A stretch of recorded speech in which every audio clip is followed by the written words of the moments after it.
जी हाँ दोस्तों, गजब हो गया। भारतीय सेना प्रमुख ने ही मोदी के पॉडकास्ट वाले झूठ को नंगा कर दिया। आग बबूला हो गए मोदी और शाह। राहुल ने की सेना प्रमुख की सराहना। बहुत स्वागत है आप सभी का। आप देख रहे हैं द राजनीति का विशेष सेगमेंट खबर और विश्लेषण। मैं हूं जब्बार खान। दोस्तों, आखिर ऐसा क्या हो गया कि विदेश में प्रधानमंत्री नरेंद्र मोदी कोई झूठ परोस रहे थे और उसकी मुखालफत में भारतीय सेना प्रमुख ने बयान दे दिया। आखिर ये चौंकाने वाली खबर के बाद में भारतीय सेना प्रमुख और भारत सरकार के बीच में क्या किसी किस्म का कोई टकराव होगा? क्या दोस्तों ये वो स्थिति हो गई जब केंद्र में डॉक्टर मनमोहन सिंह की सरकार हुआ करती थी और उस वक्त के भारतीय सेना प्रमुख की उम्र को लेकर, एज को लेकर के विवाद जिस अंदाज में गहराया था और बाद में वही बीजेपी के नेता और मंत्री बने? क्या दोस्तों उस 3 घंटे 17 मिनट के बड़े पॉडकास्ट में जो पीएम मोदी ने भर भर करके अपनी तारीफ की, अपनी और चीन की जो तारीफ की, भारत और चीन के बीच में जिस सदियों पुराने रिश्ते को दोहराते हुए चीन की तारीफ के पुलिंदे बांधे, कसीदे बांधते चले गए, क्या वाकई वो झूठ नहीं है?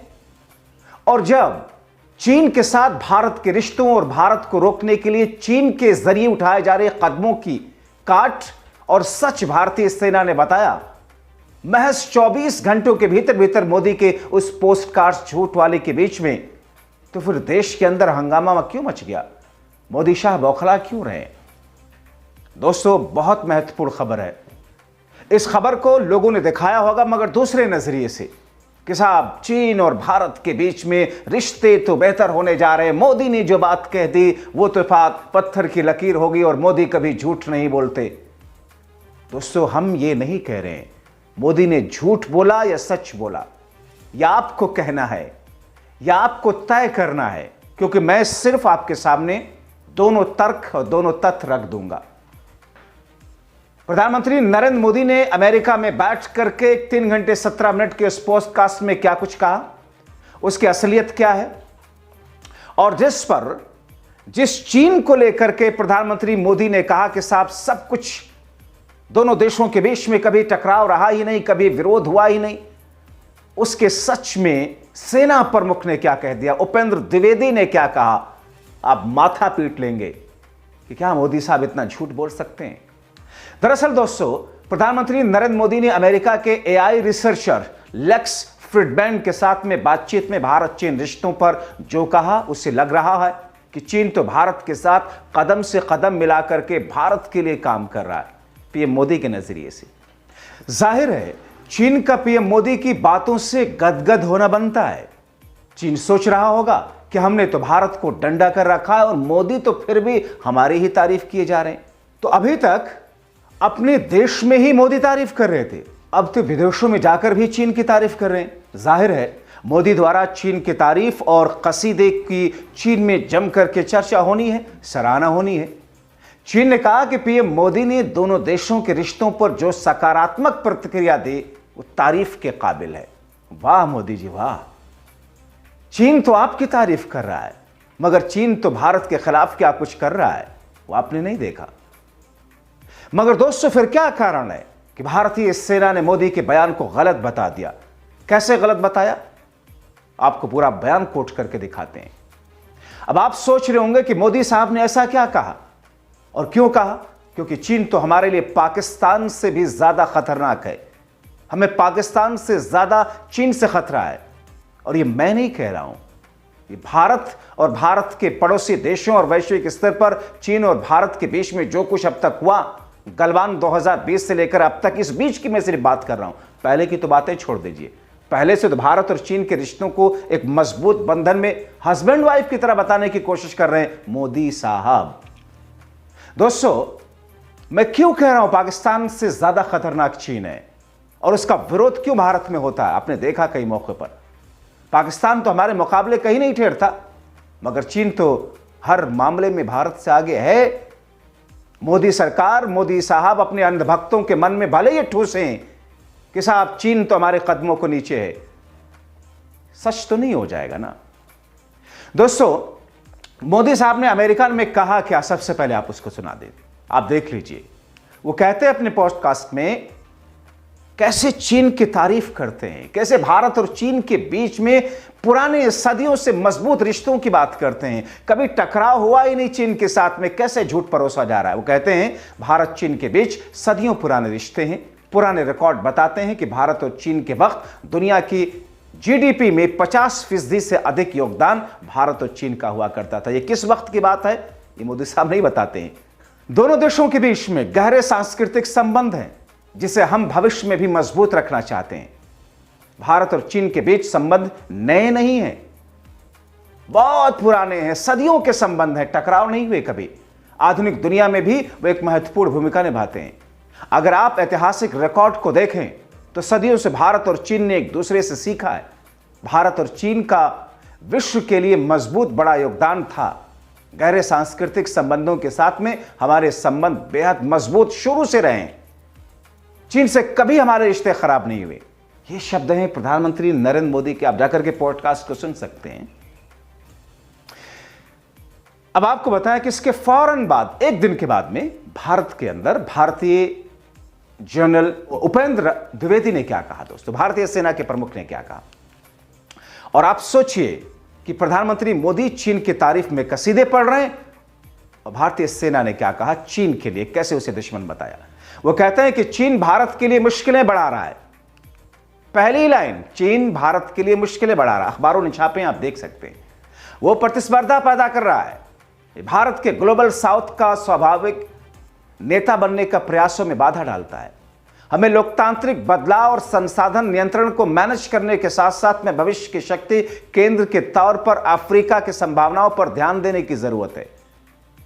चीन ने हमें बार बार रोका है, ये भारतीय सेना कह रहे हैं, प्रमुख कह रहे हैं कि चीन ने हमें बार बार रोका है। चीन का एक प्रमुख आर्थिक और सामरिक शक्ति के रूप में उदय भारत के ग्लोबल साउथ का स्वाभाविक नेता बनने के प्रयास में बार बार बाधाएं डालता है। अफ्रीका भविष्य का शक्ति केंद्र है, भारत को इस पर विचार करने की जरूरत है। यह भारतीय सेना के प्रमुख उपेंद्र द्विवेदी ने कहा। दोस्तों, आपने दोनों बयान सुन लिए।